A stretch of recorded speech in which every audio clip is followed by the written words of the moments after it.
Hello friends, welcome to Nandkishore classes. आज का lecture बहुत ही इंटरेस्टिंग होगा क्योंकि आज हम कुछ कॉमन मिस्टेक्स पढ़ने वाले हैं जो अक्सर बच्चे करते हैं और बेसिक कंसेप्ट बहुत अच्छे से क्लियर करेंगे। दो सिचुएशंस हमने ली हैं। आप पहले तो फर्स्ट सिचुएशन पे फोकस कीजिए। फर्स्ट सिचुएशन में क्या है कि 2 को 2x प्लस 1 और 4x माइनस 5 इससे मल्टीप्लाई करना है। ज़्यादातर बच्चों को जो कन्फ्यूज़न रहती है वो ध्यान से सुनिएगा। वो ये रहती है कि ये जो 2 है इसको सिर्फ एक ही ब्रैकेट में मल्टीप्लाई करना है या दोनों में करना है। अगर बड़े ये वीडियो देख रहे हैं, बच्चों से पूछ के देखिएगा, ये कन्फ्यूज़न होती है।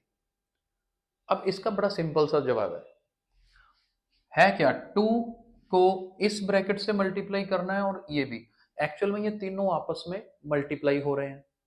तो एक सिंपल सा रीजन है, मान लीजिए 2 मल्टीप्लाई 3 मल्टीप्लाई 5 हो।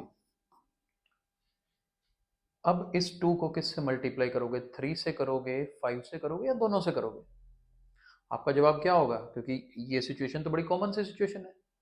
आपका जवाब होगा या तो 2 को 3 से कर लो तो 6 मल्टीप्लाई 5 30 आ जाएगा, होगा ना। चाहे आप क्या करो, इस 2 को पहले 5 से कर लो।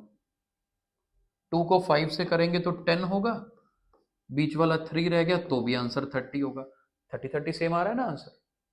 लेकिन क्योंकि हमें पता है कि इस 2 को आप या तो 3 से मल्टीप्लाई कर सकते हो या 5 से, दोनों से नहीं कर सकते। तो यहां तो क्लियर है। अगर यहां क्लियर है तो फिर सेम रूल ऊपर भी तो लगेगा ना, जिंदगी भर नहीं भूलोगे। चीज को समझने वाले काम को एक तरीके से समझा जाए तो दिक्कत नहीं है।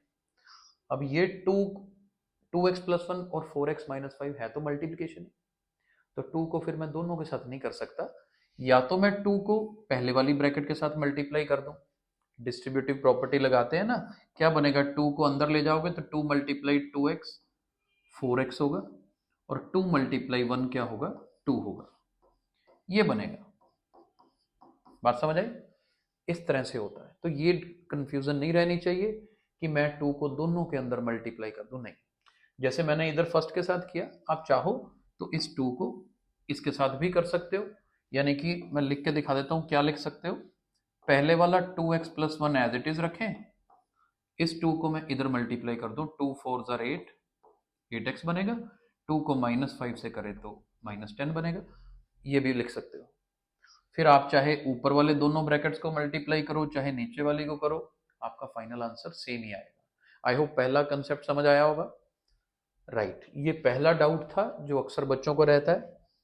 और बच्चे हमसे पूछते हैं तभी हमें पता है। देखो, रोज रोज एनालाइज करते हैं, इसीलिए वीडियो बनाया ताकि ये डाउट्स क्लियर हो जाएं। और अब सेकंड वाला देखो, ये जो सेकंड सिचुएशन लिए, क्यों लिए?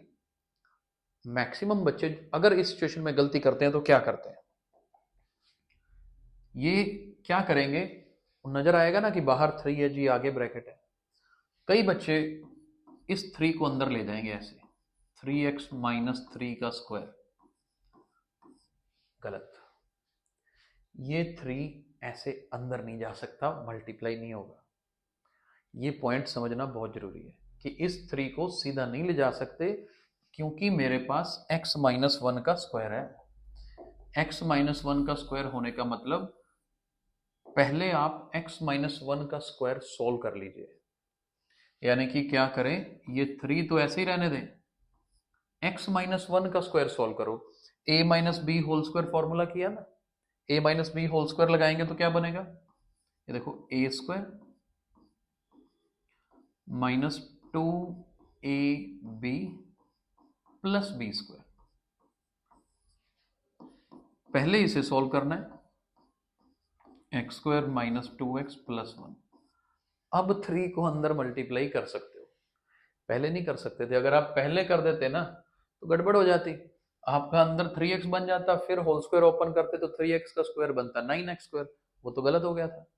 क्योंकि अगर मैं ब्रैकेट ओपन करूं तो 3 को अंदर सभी से मल्टीप्लाई करूंगा तो मेरा आंसर एक्चुअल में ये बनेगा। उससे तो गड़बड़ हो ही जाती ना, कुछ और आंसर आता और वो गलत होता।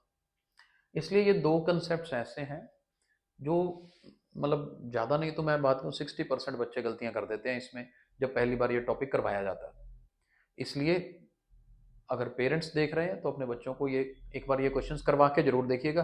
अगर अच्छा कर रहे हो तो बहुत खुशी की बात है, ना कर रहे हो तो प्लीज उनको ये गलती बता दीजिएगा। Thank you so much for watching this video.